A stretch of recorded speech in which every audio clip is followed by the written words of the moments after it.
Hey you guys, I am back again as promised with the second part of the trust issues part of this Becoming Vulnerable series. So I was telling you guys in the last video that I was talking to my now best friend about saying like, oh, I have trust issues, kind of laughing it off or whatever.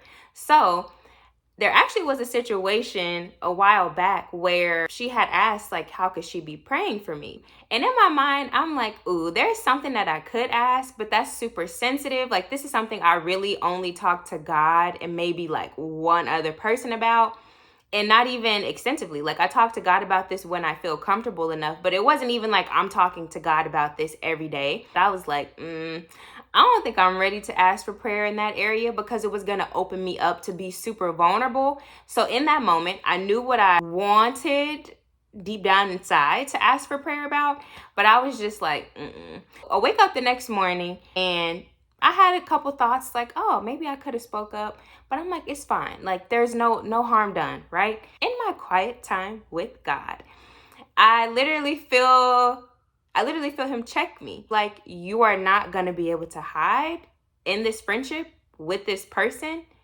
anymore. You pretty much have to show up and you have to be invested. Let me tell you, I never expected to get checked on trusting people by God. And that just, it was airheadish of me to not think that my Lord, my Savior, my Father is not going to correct me in the ways that I'm wrong. I just did not expect God to be like, you're not going to be able to hide. It was stern, but it was also a challenge. Like, you've done this in the past. It hasn't worked in the past. I literally am giving you this person to be in your life, to encourage you, to support you. How can they do those things? And how can they be honest with you if you're not being honest with them and telling things that are, like hidden deep in your heart or whatever the case may be? I'm like, you're right. I can't do the same thing because it has never worked in the past, me not opening up, me not being vulnerable. I was like, okay, I am going to do this thing your way. I don't know what this is gonna look like, but I'm gonna do it your way. How God helped me overcome my trust issues was literally giving me a friendship where I could see myself, and to where I could see like, oh my gosh, me not trusting people and me not being vulnerable is not gonna, be conducive to this relationship. But also, like, people can just leave. When you choose to not open up and you choose to not be trusting and you choose to not be vulnerable, people can leave you. With God challenging me in that way, saying you can't hide anymore, I felt like, oh my gosh, like deep down, I don't want to not trust people. I don't want to not be vulnerable. I just had felt like no one tried to, like, I guess, get to know me in that way, or pushed or challenged me to be like, girl, you said you're fine, but you're not really fine. Like, what's wrong with you? So I was like, okay, now I feel like this is a space where I can be open and can be vulnerable. And now I just have to push myself to do those things. Because for so long, I'm just like, oh, I'm not going to really tell anybody how I'm really feeling.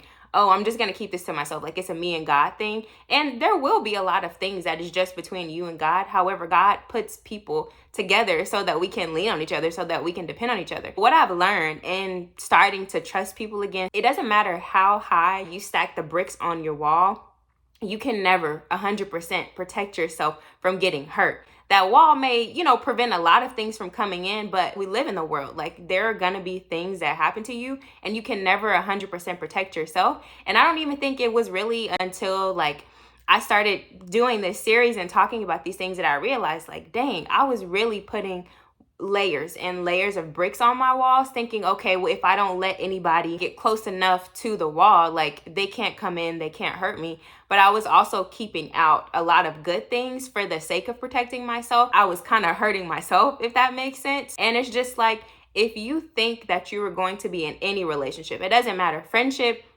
romantic relationship with your family, coworker, it doesn't matter, whatever relationship that is.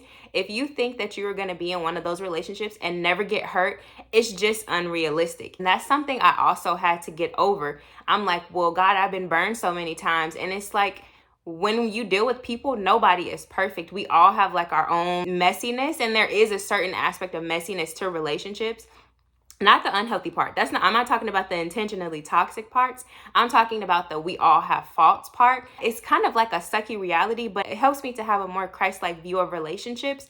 Because if I'm looking for something around every turn, like, oh, this person is gonna do something to where I shouldn't trust them, this person is gonna say something to where it makes me not want to open up, If I have that kind of mindset, I'm not having the mind of Christ. But it was just like, no, I'm waiting until you get 3 strikes and I'm just gonna emotionally check out. I'm gonna mentally check out, which is very passive aggressive. But you also have to make a choice, and it has to be something that you deem as being worth it or valuable enough to say, okay, even if I do get hurt by trusting this person, I'm gonna trust that God has put this person in my life, whoever that is to you.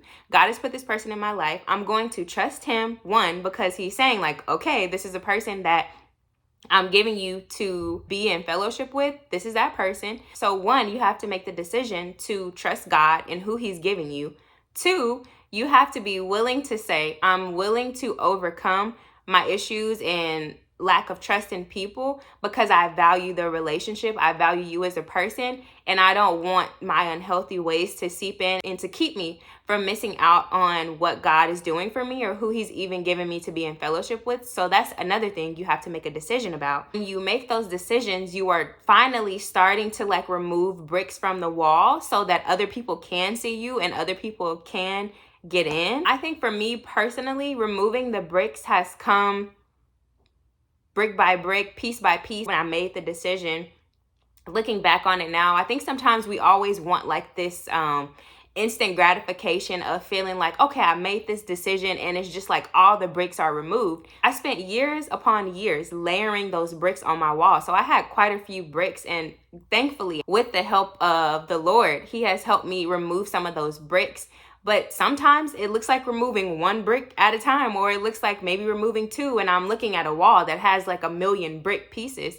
But I'm learning that there's beauty in God taking time to remove each one. To be honest with you guys, I'm not gonna act like after I made the decision to trust that my old ways didn't start calling me back, because it can be the smallest bit of a misunderstanding, of an offense, and I would be like, in my mind, like, oh, maybe I need to take a step back. Maybe I need to retreat. This is why I did this. And it's like those old ways were calling me back. But I knew, I'm like, God, no, you've brought me a little bit too far. Not a little bit. You brought me too far for me to feel like, even in those moments where I was kind of letting my thoughts run away with me, for me to go back to how I was. And I know that that wasn't right. And I know that that wasn't beneficial to me. And you even checked me about it. So in this moment, I'm going to choose to communicate. I'm going to choose to be open and vulnerable with this person and tell them how I'm feeling, so I don't revert back to those old ways, which would lead me to not trusting, which would lead me to putting more bricks on my wall,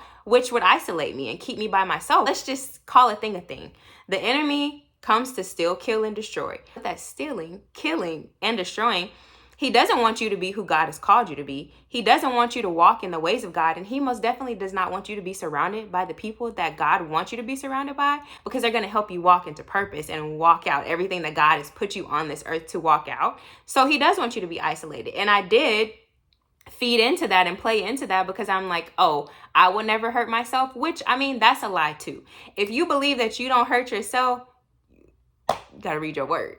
You gotta read your word. That's all I can tell you. I'm not gonna lie. After I made the decision, there were a lot of times where I was uncomfortable because I was actually having to communicate. I was actually having to be vulnerable and open, like, hey, what you said kind of hurt me, or what you said offended me. But when you care enough about the friendship, the relationship, whatever it is, you're willing to be uncomfortable if it's going to be for the betterment of the relationship. But that comes in a process too. And I'm not even saying I got it together, because I don't. That's the biggest thing I think I've learned. I don't have it together, but when I don't, I know that I can run to God and he can show me how to do it the right way. If you don't take anything else away from what I said, really just bring that to God and be like, God, I don't know how to trust people. People have let me down. People have failed me, but also make room for God to tell you about yourself. And you are not going to get anywhere in relationships if you choose not to trust people. If that's the route that you want to take, you will never be fulfilled in your relationships, and you won't be fulfilled by yourself either. God literally puts you in relationship with people so that he can teach you, so that you can learn and grow even in your faith, even though you will be like, okay, well, how is God gonna help me with my relationship with him, with other people? It all works together with God. How you treat other people is a reflection of your relationship with God. And there are certain things that God God can do anything. He can teach you a millions of lessons without people, but he wants you to be in fellowship. So some of those lessons you probably won't get, not because God can't do it, but because he wants you to be in relationship with people for you to learn those lessons and to be like, okay, God, I get what you're trying to do. I get what you're saying. So trusting is very hard, but it's better to do the hard thing and trust than to not be in fellowship with people and then to be isolated and to always think, oh, I can't trust, or even just keep rehearsing the past, because God wants you to be free from that stuff. Take it from me. I'm not that far. I'm maybe like on day 2 maybe of the trusting lesson. However, to look back and see where I was and how I struggled to even ask like for certain prayer requests, whereas now I'm just like, okay, hey girl, like this is what's going on with me. Can you pray for X, Y, and Z? And it's able to just flow. And I'm not having that, oh, I don't really want to let this person in. Like, no, pray for me, because I'm taking this before God and I trust that you're going to take this before God.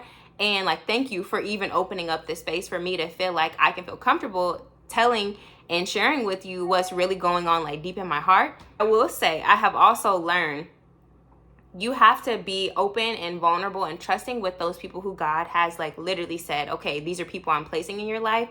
Because if you try to be vulnerable, trusting, and open with people God never assigned to you, or God never equipped to be your friend pretty much, or whoever to you, it's not gonna work. And I say that in a lot of my videos, but really if God didn't equip them, it's never ever going to work. So this is all, you know, with the people that God has for you and everything. I think you should push yourself and try. And I'm a living witness. Like, I wasn't even looking for him to check me on trust, but he comes and prunes that stuff out of you that he's just like, no, this can't stay, this can't persist. If you're trying to be who I'm calling you to be, like, you have to let go of this. And I'm just so grateful that he knew to check me when I didn't even know I needed to be checked in that area. And he was also gracious enough to walk through this process with me, and he's still walking through it with me. And even now, I just hope that you're encouraged. Like, if you have been hurt, there are people that God has equipped for you that, you know, are not going to be perfect, will fail you. However, it will make it worth it, because you know that God has placed them in your life and that relationship is valuable to you. It will make it worth it to trust them, to be open, to be vulnerable. It all works together in the most just beautiful way, because that's just how God works. Thank you guys so much for watching. If you have any similar experiences or different experiences, please leave that down below. I would love to hear your experience with trust. If you're still struggling with it, how God has healed you from it, all of that stuff, I would love to talk to y'all in the comments about it. Thank y'all so much for listening. And my prayer is just that all of us would be able to do relationships in a healthy way, and our relationships would flourish and they would be Christ-centered, and that we would just honestly be better Christians at the end of the day. So thank you guys so much for watching. I will see y'all in the next video. Bye.